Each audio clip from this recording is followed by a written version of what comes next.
listening to the GM Shuffle with Michael Lombardi, presented by DraftKings and VSiN.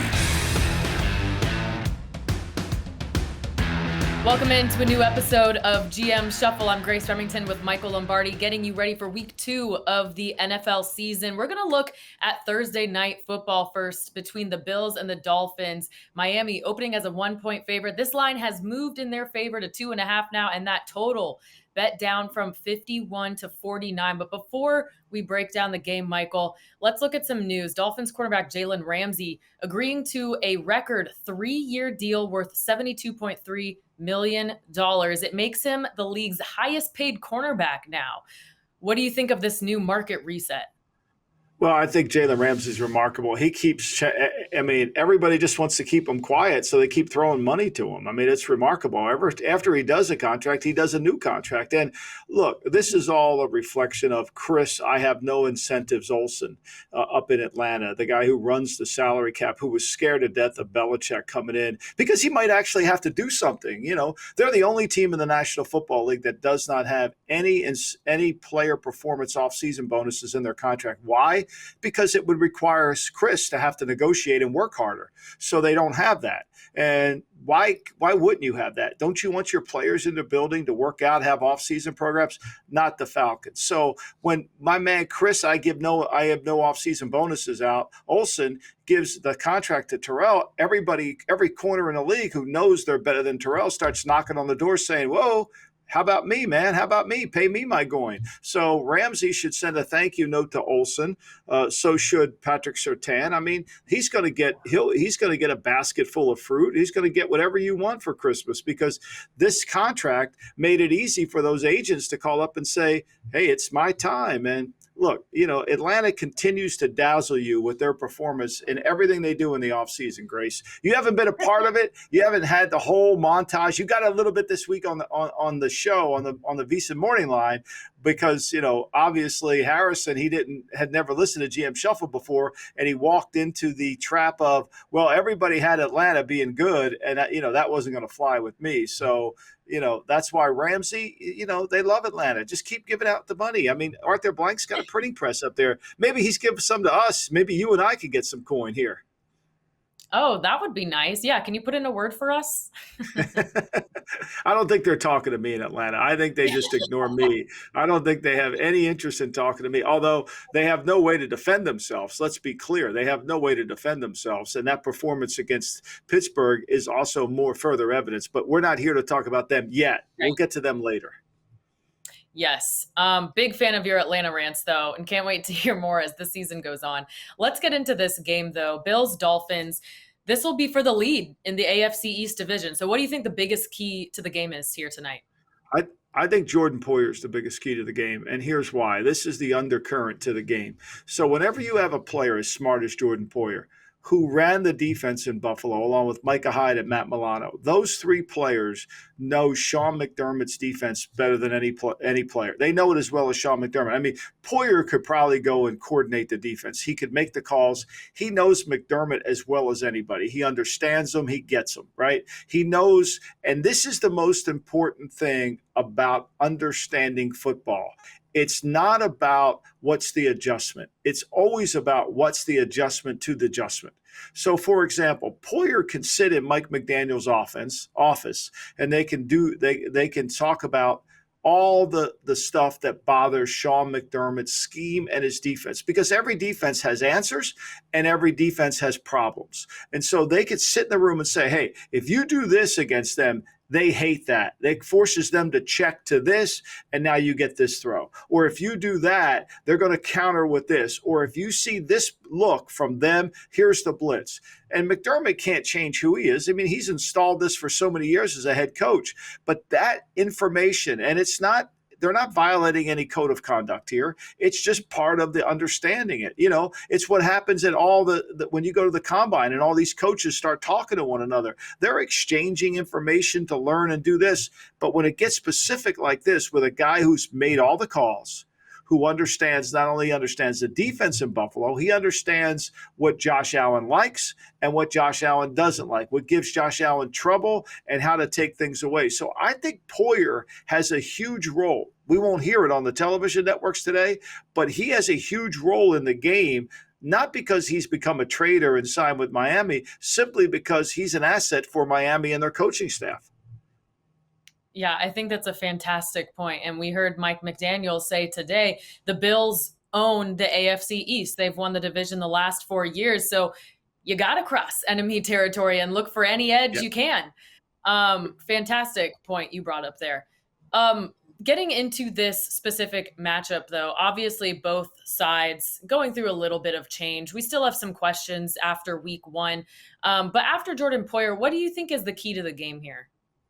Well, I think the key to the game is Buffalo can't give up big plays. I mean, when you play Kansas City, you got to force them into third downs. You have to ignore, when you play Miami, you have to force them into third down. You have to ignore how many yards you give up. You got to play great red zone defense. You got to keep the game in the low 20s, kind of like what Jacksonville did. And you've got to be able to limit their amount of time with the football. You've got to be able to run the ball. Now, heat and humidity are going to be a factor, obviously, because it's going to be, even though it's a night game, Miami gains a great advantage in the heat and humidity, even though the sun will be down. So Buffalo's got to play good in the fourth quarter. These games always come down in the fourth quarter. And what McDaniel was referring to, Grace, is the dominance that Josh Allen has had and the fact that Miami never beats a good team. Now, they beat them down there 2 years ago. Remember, that was the Ken Dorsey game where he went berserk up in the press box, and I thought he had to be restrained because they didn't score. But they've had their numbers. So you got to limit big plays for Miami. You can't let them run the ball for 60 yards. You can't let them have confidence in their run game. Jacksonville did a good job in that area. And you've got to double Tyreek Hill on every single play. You got to say, okay, somebody else beat us than Tyreek Hill. We're not giving him a one-play 80-yard drive. That kills you. And then if you're Buffalo, you want to run the ball. You got to hope that Cook holds on to the football because he has a propensity to fumble. So you want to be able to control the clock. You want to slow the game down. You want to do the John Wooden thing. You want to play quick but go slow. And I think that's what you want to do. And you want to get this game into the fourth quarter, make it a tight game, make Miami feel the heat on them, not the heat on you from the humidity. Make them have to win a tight game. And the one thing I would say about every time Miami's offense goes against a coordinator who understands it, which I think Ryan Nielsen did a great job last week for Jacksonville. I think he was fabulous. No one talks about him as a head coaching candidate, but what he did in Atlanta last year with no talent and what he's doing in Jacksonville, I think the guy's really sharp. So what he did and what he did was, other than giving up the big play, is he slowed it down, gave them yards, tightened it down. Miami made mistakes. I think Buffalo's got to take that same approach. Get it to the fourth quarter and then take your chances and try to wear down this Miami. The weakness is their offensive line. And without Achane and without Morissette, who probably isn't going to play, you got a chance to slow down this run game. Yeah, that's exactly why I like the Bills side. Keep the ball on the ground, wind down the clock. And you're right about the interior offensive line. They allowed their running backs just an average of 2.8 yards a carry. Raheem Mostert already that's why you like the under too, though. Don't you like the under in this game too? I think the under's a huge play in this game. And there is a correlation between underdogs and unders. Typically, if it's a lower scoring game, points come at a premium. That's better for the underdog. So I think for anyone who doesn't know which side to choose, betting the under is a solid one. Unders also go 60% in primetime games. But let's move on to the other side of the coast here. And the 49ers, they're dealing with another Christian McCaffrey injury, This time it's Achilles tendonitis, which Kyle Shanahan told reporters this week. That's something that comes and goes. When it's acting up, it's something you have to be very careful about. And you called this Monday. You said he wouldn't play. So the way they're dealing with his injury now, what kind of impact will that have on the team? Achilles tendonitis is strange because my man Bill Berman, who's in the office next to me, he has it too. Now, he and Christian McCaffrey vastly different in terms of their ability at halfback position, and their quickness and lateral movement. But that being said, they both share the same problem, and it flares up. I mean, I've seen him barely be able to walk when it flares up. He had his Achilles repaired. I've seen him barely be able to walk when it flares up. I don't think that's the case with McCaffrey, and I'm sure he's getting better treatment than my man Bill Berman was getting. But the reality here is, I think you have to take a long lens view if you're San Francisco. You're playing on the turf. You've got a great game out of Mason. You know that you're going to need McCaffrey after Thanksgiving to be at his finest. So you want to take a long lens. I know the kid probably wants to play, but I think he'll be on a pitch count. I really do. I think you have to kind of ease him back in. Look, they've got enough weapons to create a lot of problems for Minnesota's secondary, which is not very good. You got to deal with the crowd noise up there. That's a factor. You got to make sure your offensive line's playing well. Trent Williams is going to be inside. It's going to be a lot hotter. It's going to be a lot more humid. He's going to have to probably get an IV at halftime. Even though he played all those plays, I'm sure his legs are still weak. It was remarkable. I thought he was great, what he was able to accomplish. But I think they have to be very careful with Christian. I think they have to be understanding there's a long lens here that they have to peek through, and they've got to find ways to use them and threaten the defense, but also not overuse him and come back and where he tears the Achilles, right? So there's flare up in that. I think that it's a fine line. It's that, if you tell me when the guy's going to get hurt, I'll take him out of the game, the Belichick line. So you never know, right? I mean, you never know if he could get hurt, but I think you have to be careful. He's got to be on the snap count, Grace. There's no question in my mind. Right. By the way, this NFL News and Notes is presented by Smirnoff, the world's #1 vodka. Please drink responsibly. So, Michael, CMC goes out. Jordan Mason, a guy that most of us had never even heard of, goes in. 28 rush attempts, almost 150 rushing yards. And it's hard to believe, but those 28 rush attempts were actually the most carries in a game for any Kyle Shanahan running back. And they still dominated despite losing their best player. So how much more confident are you in the Niners making a Super Bowl run now? Well, I think to me they have a great play call. They have a great play designer. I think what Kyle Shanahan proves beyond a shadow of a doubt is what Bill Walsh would say to me all the time. Every coach wants to draw up pass plays, but the great coaches understand how to create a run game. And the way Kyle was able to create a run game, attacking the C gaps outside, which people on television thought they were running inside, they were really attacking the C gaps, and they had angles on everybody. They were able to use their receivers. They were able to get angles, and then they let Mason get into the hole and say, you got to beat the safety. He does a great job of scheming the run based on fronts. I think that'll continue. So that's why they have so much success, Grace. They do. And I think that'll continue because of his ability to design runs, not necessarily design passes. All right, we're going to take a quick break, but on the other side, we're going to get into more news and notes and some Week 2 breakdowns. You're listening to the GM Shuffle.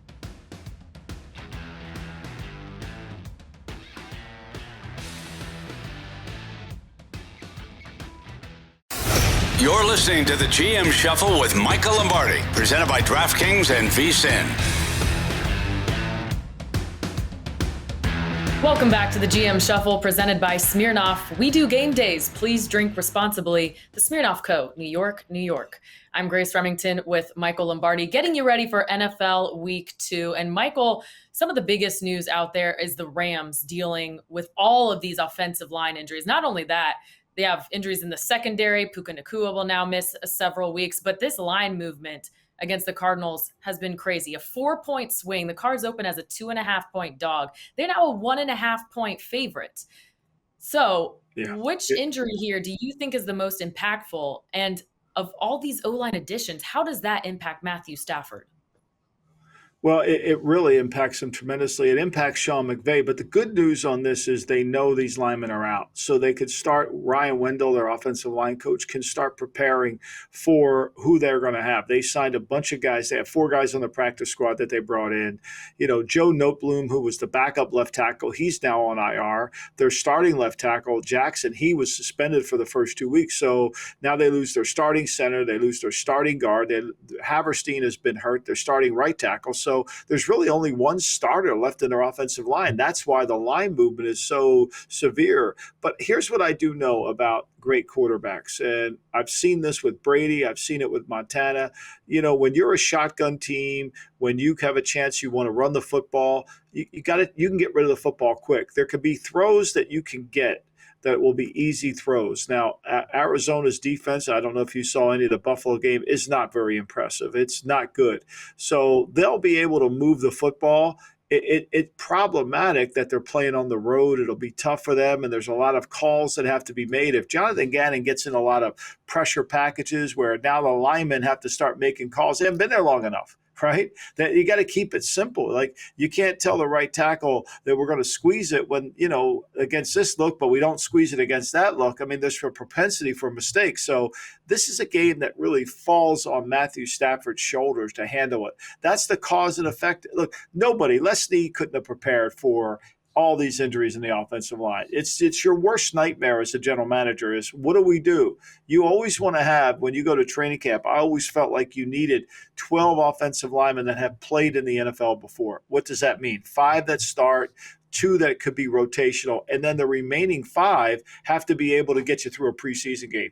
2 tackles, 2 guards, and a center. But the Rams have been depleted where they don't have any of that. And it's hard to find these players on the street. They take a guy off the Philadelphia practice squad. They signed a Ty Nitschke who's been around the National Football League a bunch. He's played left tackle in games. I'm sure he'll probably start this game. He's on practice squad now, and then they signed 2 free agents and brought him on the team. It's traumatic. However, but with Stafford and Sean McVay as a game planner, that they'll do a good job of working around it. I really think. I think the Rams are an attractive play, only having to lay a point here. I know the injuries are bad, but I think they're an attractive play because I have faith in McVay and I have a lot of faith in Matthew Stafford. Now, Nakua missing. Okay, I get that. Cooper Kupp's going to have to step up. I mean, look, they don't have Higbee, they don't have Nakua, but and then they have this offensive line issue, which should affect their run game. So it's problematic. There's no question. Okay, on the other side of this game, the Cardinals dealing with some drama of their own. You'd think they'd get their top draft pick, Marvin Harrison, involved. However, he had just 3 targets on the day against the Bills, 1 reception for 4 yards. And then Kyler Murray says this week, it's not his job to get him 30 targets a game. If you were the GM of that team and you spent first round draft capital on that guy and you hear your quarterback say that, how would you respond? Well, I mean, his quarterback doesn't throw the ball down the field. Last week against Buffalo, he averaged 5.5 yards an attempt. Buffalo did exactly. Sean McDermott's a really good defensive coordinator. He's a good head coach, but the game plan was perfect. There are 2 tackles. When you play Kyler Murray, your 2 tackles, your 2 defensive ends cannot run past the quarterback. They have to stay inside out on the quarterback. They have to force him to step up in the pocket. Then your 2 defensive tackles have to push the pocket back. And this offensive line for Arizona, and I'm going to be polite, is not very good. Right? They lose Jonah Williams, who wasn't very good. They gave him a 1-year contract for $15 million. He wasn't very good to begin with Cincinnati, but then he gets hurt. Johnson, the left tackle, was getting pushed back. I mean, it was a game where finally we saw Von Miller make plays. I mean, Von Miller went 0 for last year in terms of tackles and sacks for Buffalo, and he ends up getting a sack. He got a tackle for loss. He put some pressure on the quarterback. I wasn't sure watching the tape, was it Miller or was it how bad Arizona's offensive line is? Arizona will struggle to block anybody. But if you rush Kyler Murray correctly, this is why I screamed up and down last year. They should have never given him with a $90 million extension. He's yet to prove to me that he can throw the ball from the pocket. The most important thing, and we saw this last week with quarterbacking, is when the other team has to throw it, can you throw it? When the other team has to run it, can you run it? And I think now that the book is in, Pete Carroll kind of started this book by rushing Kyler Murray a certain way. Now that the book's in on Murray, he doesn't have an answer for it. He can't see down the field. He tried and then Harrison really wasn't open. If you watch the tape, there wasn't separation. Rasul Douglas wired him. Like he wired him. There was nowhere to go with the football. Now against zone, okay, there's somewhere to throw it. But to me, it's not always on the scheme. It's not on Drew Petzik. It's on the players. But I think the biggest issue in Arizona is if this quarterback doesn't get out of the pocket and start running around, they don't have any plays in their playbook. One thing you want to do as an offensive coach, as we mentioned in the last block, you want to scheme runs. You got to do a good job on that. Like Walsh would say, spend more time on the run game than the passing game if you want to be a great offensive coach. But the reality of this is they can run the ball in Arizona. They just don't have enough plays at quarterback to get them from the pocket. It's a liability. Look, I've said this 1,000 times on prior podcasts, and you're going to hear it 1,000 more. There's a place in football for the little man. It's just not in front of the big man. And that's the problem with the mayor of Munchkinland. He's little. He just little. Now, when he can run around and make plays, he's great. But the mayor can't. And then he, to me, he never disappoints with his lack of team. Like he could have easily said, "Hey, we all got to get better." He could have easily said, "Hey, I didn't play very good." But of course, he throws Harrison under the bus. He throws his offense coordinator under the bus, and they paid $90 million for this. And everybody in the league told him that this guy's hard. I mean, Buda Baker knows that when I forget who got hurt. There was I think it was when Buda Baker got hurt. The whole team was out there on the field looking at him, and Murray was sitting on the bench. Like, that's not who you want leading your team. That's not you never want that. But the owner wants that because they traded, they paid him and they gave him all this money. So, look, when a player shows you who he is, believe him, Grace. Yeah, no, that's one of the truest statements in life. Believe someone when they show you your true colors. Another quarterback situation happening over in Pittsburgh. The Steelers are planning for Justin Fields to start against the Broncos, with Russell Wilson battling that calf injury. So Russ will not get his revenge game against Denver. Now, Michael, the question I have for you here is Steelers don't typically lose their jobs due to injury. So I don't know, does this mean Russ is actually still struggling with this, or are they trying to subtly move on to Justin Fields? No, I mean, look, I think they did one of the best coaching jobs of the week last week. They did not throw the ball in the middle of the field against Jesse Bates. They kept it on the outside.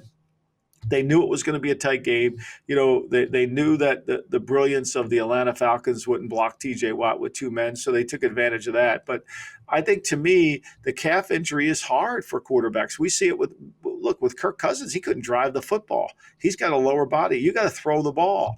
But this is a hard spot for Pittsburgh because Tomlin is 32-40 against the spread as a road favorite. He's great as the dog, not great as the road favorite. So I think that's a real issue. And look, I don't think Russell could have won the job. He wasn't practicing or playing enough. I don't think there is a winner of the job in there. So to follow your rule, to go along with what you said to start this question off, is I don't know if they ever had a clear-cut winner. I don't know if there was a champion. I think they were just trying to manage it, and now they're trying to manage and game plan against Denver to try to make sure that Justin doesn't turn the ball over, doesn't fumble, keeps him in the game. Yeah, you mentioned how that calf injury affects your throwing motion. I remember Joe Burrow saying last year when he was dealing with his calf, he couldn't fully push off the ground, and that affected his throwing mechanics. So looking at Justin Fields, though, I always kind of thought before the season he would be a better fit for this offense with his mobility and them being a run-heavy team. What do you think their ceiling is with Justin Fields? Well, their ceiling's always going to be the same. It's going to be the same. As long as he doesn't turn the ball over, they're going to try to win games ugly. And if they have to play from behind, they're in double trouble. See, that's the key. If they don't have to see, like the 3 points they gave up at the end of the half, the Super Bowl winning champion Atlanta Falcons, the points they gave is that because now they kept them in the game. See, if you could get Fields into a 30-pass game, a 35-pass game, the propensity to make a mistake goes way up. And then Pittsburgh's offensive line, the problems could show up. But when you can't stop the run like the Falcons couldn't do, when you kept giving them field goals and getting them points and keeping them self-game, it's like Cincinnati allowing the Patriots to play from in front. You got to play. You have to determine the first quarter. You have to set up your game plan. Hey, here's how we got to play the game. Now, it never goes off script. It never does what you think it can do, but that's the kind of the way it is. The way Pittsburgh has to win is very specific. They have to play from in front.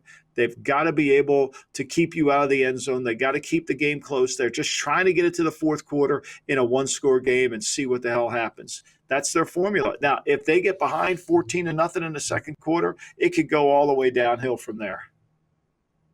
So the Steelers, a 2.5-point favorite on the road at Mile High. This game, the lowest total of the weekend. It's been bet down to 36.5, and that's the lowest by several points. But you have to think the Steelers will come after Nix a lot, especially after the way Seattle frustrated him. How do you see this game going? What's the key here? I mean, look, I know this. So I bet Sean Payton has said it 1,000 times. We're not letting TJ Watt beat us. We're not letting TJ Watt beat us. We're not doing what Zach Robinson did. We're going to protect and we're going to take advantage of a secondary that we think we can attack. And they're going to give them some easy throws and they're going to try to run the football against them. They're going to try to get them into their nickel fronts to give them a better chance at running it. And then they're going to try to get in their base fronts to give them a better chance to kind of throw it so they can protect. And so that's kind of the game you've got to play. Sean's a good game planner. He'll come up with something. But I'll tell you what, I mean, if TJ Watt beats him, that would be the biggest surprise of all. Well, good luck to Bo Nix either way. All right, we're going to take another break here. Coming up on the other side, there's some interesting news coming out of Green Bay. Could we see Jordan Love go this weekend after all? We got the update for you next. You're listening to the GM Shuffle.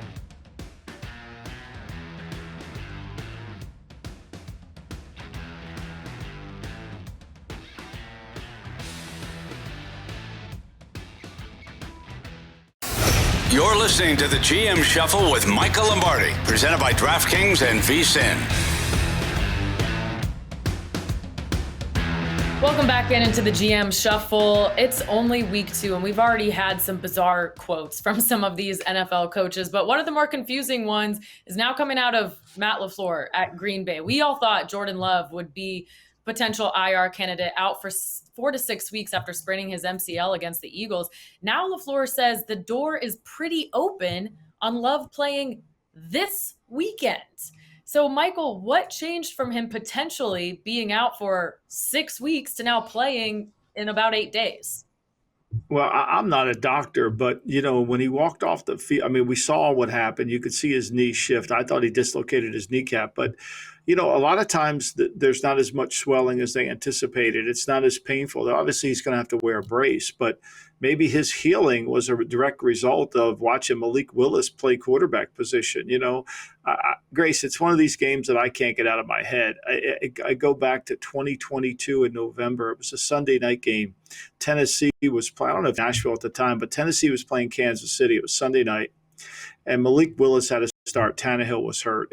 Everybody had this big fanfare with that. Malik Willis, I mean, the worldwide leader had Malik Willis as a top 10 pick the whole season. I mean, then, he went in the third round and they were completely shocked by it.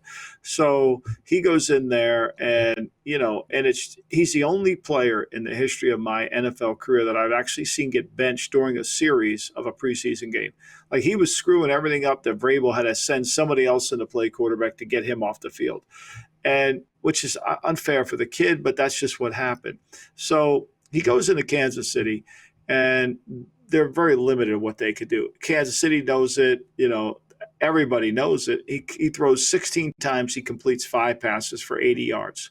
One of those passes was 48 yards to a tight end screen, like literally a tight end screen. You just got to throw it to him. He went 48 yards. The other 4 passes basically gained 32 yards. So it wasn't pretty. Now, he ran for, I think, 50 yards in the game. But the amazing part about this game, why it's stuck in my craw, is the game got to overtime. Like, the Titans were able to score 17 points and get the game into overtime, and Kansas City won in overtime. And Mahomes had to make 2 runs with his feet or else they lose the game.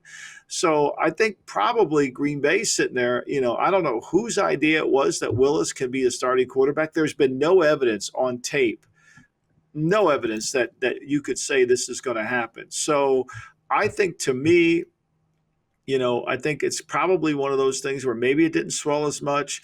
There is the Willis effect. I would be careful. I don't understand how Indy's not more of a favorite. Look, Indy, to me, if they don't go into Green Bay and move the ball on Green Bay and stop Green Bay's offense, I don't care who's at receiver.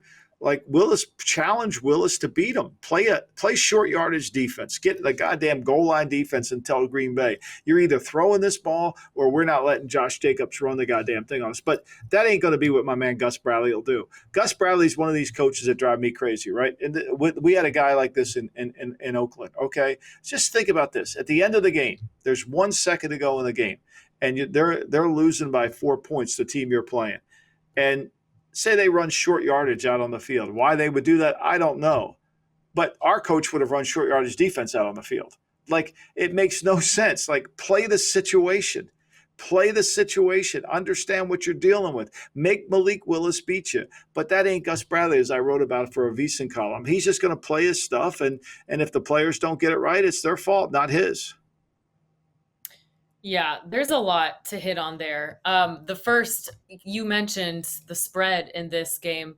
It's been an 8-point swing. I'm looking at the live odds now as we record on Thursday early afternoon. Colts are actually now -2.5. So it is getting a little bit closer. So I guess it's now a 7-point swing. The Packers opened -4.5 on the look ahead. Then with the Malik Willis news, it moved to Colts -3.5. It's now going back the other way with this Jordan Love announcement.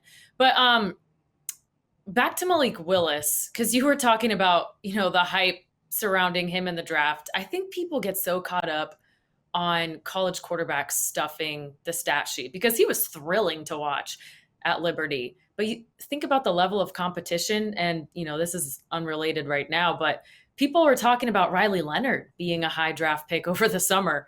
Sometimes these guys are just a good college quarterback, and that's okay. That's right. Just leave them there. Yeah. But remember, Malik Willis was at Auburn. He was at Auburn with Bo Nix. They were both on the same campus, right? And, Bo Nix won the job. Malik Willis transferred. Now, they were in the Gussie Malzahn offense, which is not necessarily a pro.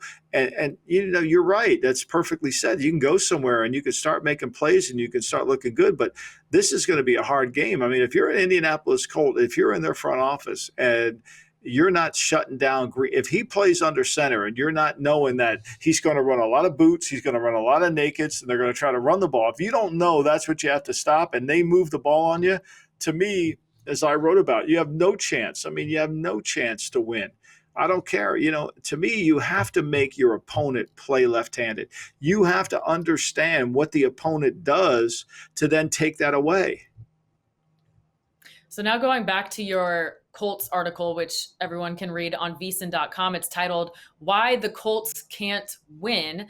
You have one quote from that article that caught my attention. You say, this is referring to Gus Bradley, his basic scheme allows young players to play without overthinking, and therein lies the problem. His scheme is too basic, simple, and easy to attack. It provides the quarterback with too many easy throws. It never takes away the other team's best players. So it seems to me, Michael, like in order for this defense to succeed, he needs really good personnel, which the Colts don't have right now, and their GM hasn't made moves. Right. They signed everybody back, right? And so for him to be good, they need to go to the Hall of Fame and draft, have Deacon Jones play one end, have Merlin Olsen play tackle, have Aaron Donald play the other tackle, and get some other great to get Lawrence Taylor to play the end. Now you can run that scheme. You can run that scheme. It's like what I used to say when I said to Belichick, man, you don't even have a play sheet. He says, I got fucking Lawrence Taylor. What do I need a play sheet for? I'm going to play flip cover 2. They can't block him. They can't block him. I'm just going to rush them. They can't block him. I don't need to get exotic, but there's no answer. See, part of the job of a coordinator is to have an answer. So when you play off-zone coverage, when you don't reroute receivers, when you're not jamming receivers, when you rely on the speed of your underneath coverage and reading the quarterback's shoulders to make plays on the ball, the offense is too good.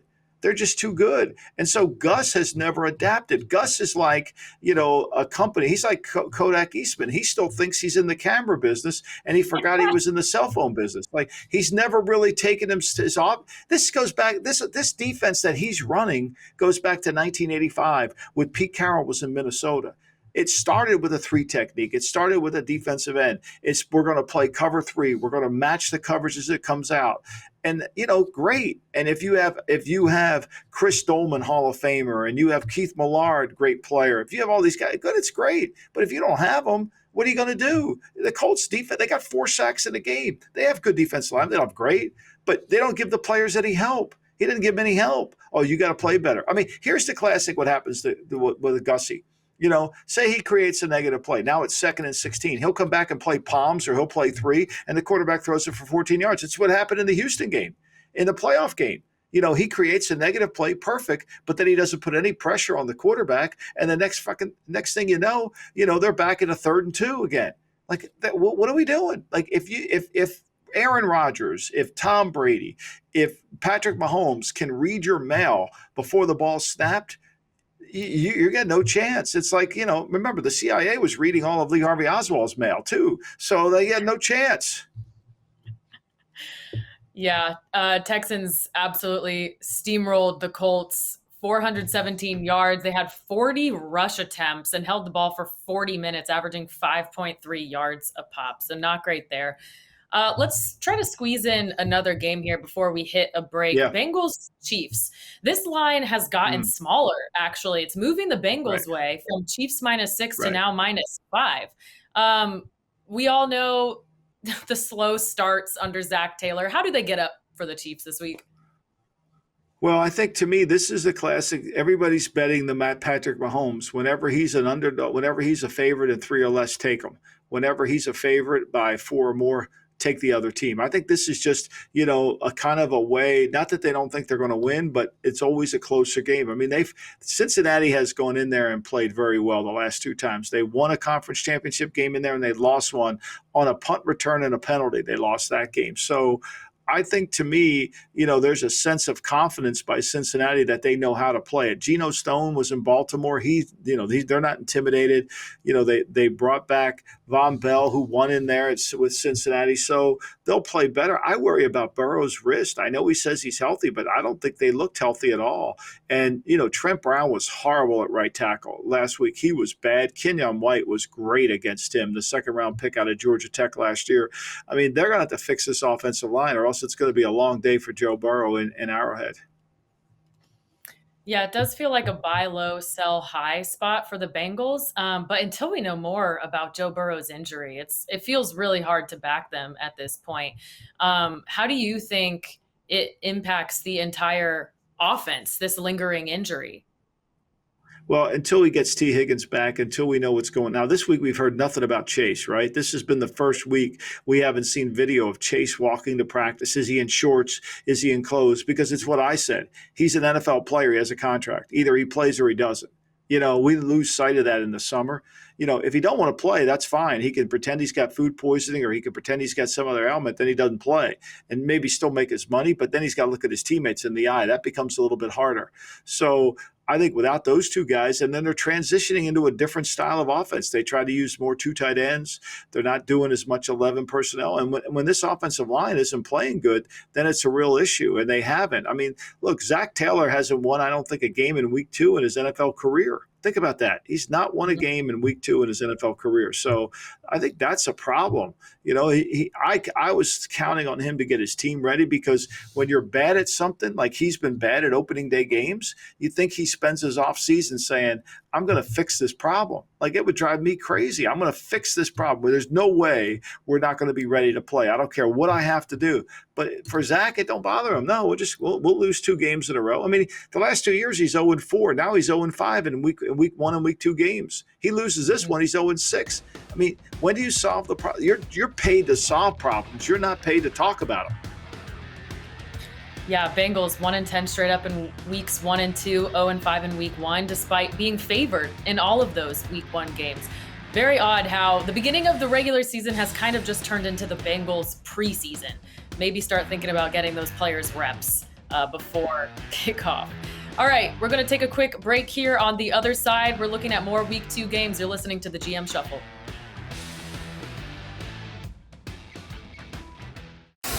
You're listening to the GM Shuffle with Michael Lombardi, presented by DraftKings and VSiN. Welcome back into the GM Shuffle as we continue to preview these NFL Week 2 games. Let's go to the Browns and Jags now. Jacksonville, a 3-point favorite at home with a total of 41.5. Michael, there are not enough words to describe how horrendous the Browns and Deshaun Watson were last week. So I'm just going to give you the floor. You go off.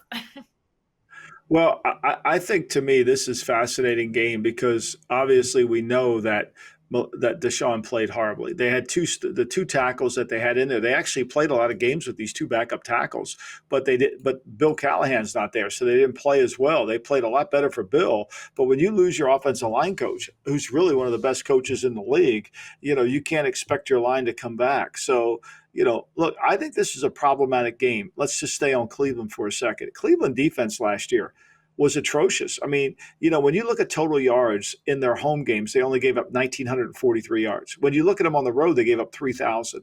When you look at them on pass defense on the road, they gave up 1,900 yards. When you look at them on pass defense at home, 1,100. And then on the road, they gave up 1,000 yards. They gave up 1,000 yards rushing, and when they were at home, I think they only gave up like 800. So you can throw the football on them. Now they gave up 14 touchdowns on the road. They gave up 14 touchdowns at home. But this defense last year, what's maddening about, I didn't hear it the whole broadcast. What's maddening about the Browns is it's so interesting. They're the worst red zone team in all of football. Yet they're the best third team last year in all of football. Those two things typically don't go together. So when you go on the road and your defense doesn't play as well on the road, heat, humidity in Jacksonville will be a problem for the Browns, right? Their defensive line, every guy except for Garrett's over 30 years old. They're going to have to rotate, keep guys fresh for the fourth quarter. This is a game that I think Jacksonville should win. I think there's a lot of people think that, because of Watson, he hasn't played well. We know that. And if he plays poorly here, I know our man John Fanta is going to call for him to get benched. I don't think they can afford to bench him based on the contract. But to me, this is one of those games where if Cleveland doesn't play good with their quarterback, with their offense, it's going to be a long year. So I did find a trend that actually backs the Jaguars in this spot. Teams to blow a 10-point lead in week 1 are 29-17 straight up.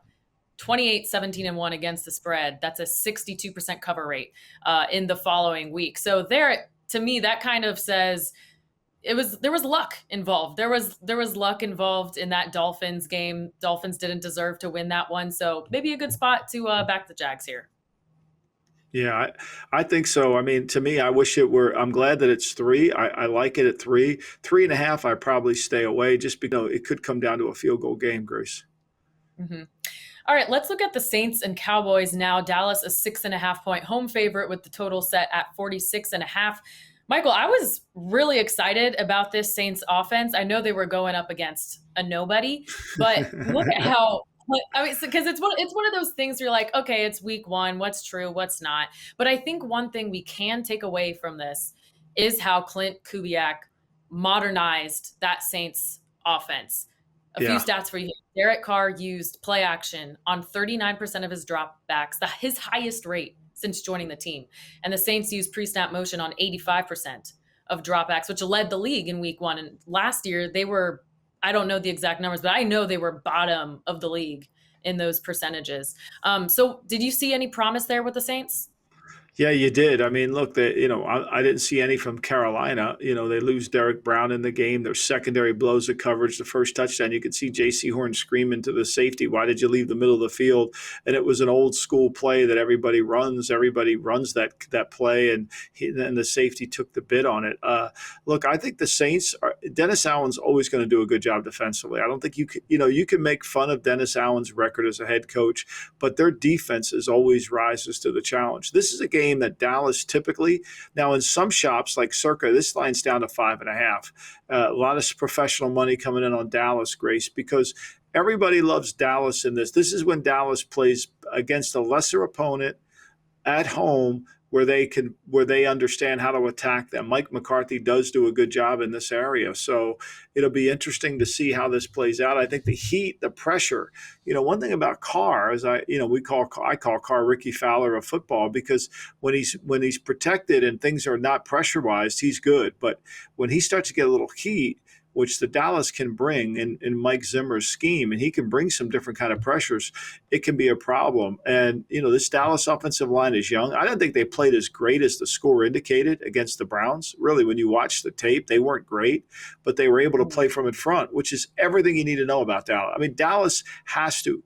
They had 124 first half point differential last year. That's why they were so effective. And, that's why they were so good. And they only lost 5 road games last year, and they won all their home games. The last home game they played, they lost, unfortunately, to Green Bay. So if it's 5.5, I'm leaning Dallas here. I think Dallas wins by a touchdown. I think they'll pressure, but I think it'll be a fun game to watch.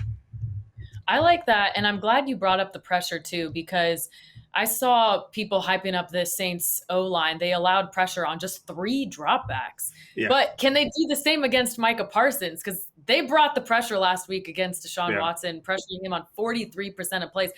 it's not going to be the same thing for Derek Carr here. No, I mean, they're going to heat it up, and Mike Zimmer is really good on third down. They're going to make Carr have to make plays. Now, what's the best way to handle third down? Don't get into third down. And so they're going to have to try to run the ball. We're not sure this Saint offensive line is very good on the road. I think that's the other aspect. You play at home, you get the advantage with the crowd noise, all those things. But I think going on the road, it becomes a little bit of a different story. So for me, I think this is when Dallas is at their best. I think Dak coming off the new contract certainly is going to be good. And then if Lattimore doesn't play, he's questionable to play in the game at corner. I think that's an issue as well because somebody's going to have to go cover CeeDee Lamb, and it's not going to be any of the other corners. Yeah, and I was about to add for bettors out there, make sure you keep an eye out for Jake Ferguson's injury status. He's dealing with a knee. He hasn't been ruled out yet, but if he doesn't go, you don't want it to turn into a one-man show with CeeDee Lamb. That would definitely limit their offense there. One more game we want to get to here, the NFC East, Giants at Commanders with the home team Washington, a 1.5-point favorite. Yeah. Wow. The total set, I know. It's hard to make anyone a favorite in this one. It just feels like it's going to be a mess. But the total set at 44.5. How do you feel this one's going to go? If New York doesn't win this game, I have a bet with somebody for a Coke. I think New York wins the game. I mean, Washington's secondary is the worst secondary I've ever seen in my life. I mean, they can't, they made Baker Mayfield look like he was Drew Brees all over again. Easy throws. I know it's a home game for Washington, Dan Quinn's first home game, but I don't think Washington's very good at all. They have no consistency at quarterback in terms of what can they get into, what can they run. The offensive line's problematic. And then defensively, the two best players are the defensive tackles. Can they pressure Daniel Jones? Daniel Jones reminds me of David Carr now. David Carr got hit so many times when he was first playing in Houston that, he any effectiveness that he had washed away because his eye level came way down and he was looking at the rush more. That's why he throws checkdowns all the time. I mean, if I'm Brian Daboll, the first play of the game, I'm calling as a 9 route. Second play of the game, I'm calling a 9 route. I want the defense to think I'm going to throw it up the field, because nobody thinks he will throw it up the field. And this offensive line, for all the things we heard about from Joe Shane and improving, and we got to take care of Daniel Jones, they haven't improved that offensive line one bit. They hired the Raiders offensive line from last year. Nobody thought the Raiders line last year was good enough. The right side of this line is the Raider line. How is that any good? So, but if they don't win this game, Grace, if they don't win this one, if the Giants don't win this one, it's going to be a long season. Did you see Lawrence Taylor's comments? Lawrence Taylor said he could find 22 guys that play better than these guys could. I mean, that's a legendary player. Yeah, that's a legendary player talking about his team. And he said it to Carl Banks, and Carl's the broadcast. I mean, Carl's ripped me before. I love Carl to death. But when I called the team having the disease of me last year, which they did, and they fell into that trap, which I warned them, but they didn't listen. He ripped me for it. And now that everybody's happy, everybody's paid, except for the poor owner, John Mara, who's not happy. And he's going to have to watch Saquon Barkley on Monday night. I mean, imagine John Mara's plight. He's got to play. If he loses to Washington in Washington, and he's got to go home on the train, and then he's got to sit in his house on Monday night and listen to all the people talk about Barkley and and then watch Barkley run up and down the field on the Super Bowl winning champion Atlanta Falcons. I mean, that could be really that gets to owners. That's when, oh my God, this is bad. Yeah, I'm sure he has major FOMO. I want to ask you a quick question because we have to get to your best bet. But I was reading a scathing review of the Commanders' debut of Jaden Daniels in the Washington Post. I'm from that area, and the Washington Post goes hard on that team. But they think it's going to turn into an RG3 situation. In his debut, he ran 16 times, got his helmet just blown off his head. What do you think is the right way to play him? I think they got to try to stop him from running. I think they're so married to shotgun. I think you should put him under center. They can't do a lot of things effectively, but they can't just keep letting him run around. He's going to get hurt. He's thin. I agree. And you blow out your knee or you do something like that. You got to drafting a quarterback's great. But before you draft the quarterback, you got to say, what are we going to run? What are we going to get good at doing?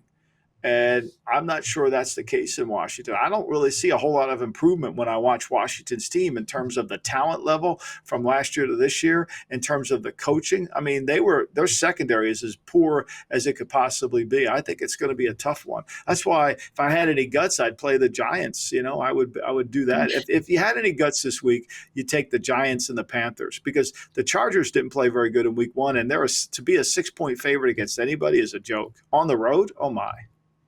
Yeah, I don't mind the contrarian mindset. Let's get into our DraftKings bet highlight now, presented by DraftKings. The crown is yours. Michael, which team are you looking at here? Look, I don't think Sean McVay's going 0-2. I don't give a crap who he has in his offensive line. You're going to give me 1.5 in the Rams. I'm going to take that. I think that's going to be one of my Russo plays. It could be the first one. I know they're hurt. I understand that. They got a lot of injuries. I get that.